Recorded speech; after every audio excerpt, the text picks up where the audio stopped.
In the mood to order your favorite Asian takeout? Before you pick up that phone and spend $30 on a meal, try cooking up this quick kung pao chicken recipe first. You'll be more than satisfied. Start by cutting up your chicken into 1-inch cubes.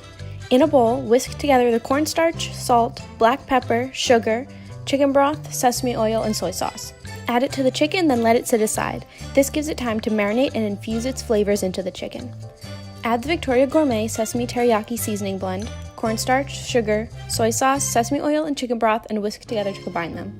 The seasoning blend adds a depth of flavor without the hassle of measuring out a million different expensive spices. Now we get the fun part.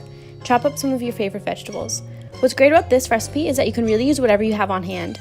We're using celery because it's a great base to any recipe, red pepper, dicing them into small pieces, snap peas, a clove of garlic, the secret being to smash the clove with your knife to loosen it up and make it easier to peel, and of course grated ginger. Make sure you use a spoon like this to remove the skin.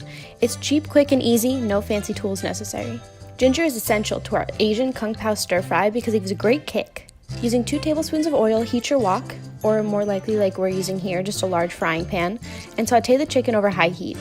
This will take about 5 minutes or until the chicken begins to brown, then let it set aside in a clean bowl. Quickly wipe out the pan, then add more oil over high heat. Saute your veggies for about 2 to 3 minutes until they're slightly charred. Add your garlic and ginger for another minute or 2, then top it off with some peanuts before adding the chicken and sauce mixture that we made earlier. Stir for about 2 minutes until the sauce thickens and coats the chicken. Finally, serve it over some hot steamed rice for a quick weeknight meal. No one will know that the secret to your excellent cooking was just 3 tablespoons of Victoria Gourmet seasoning.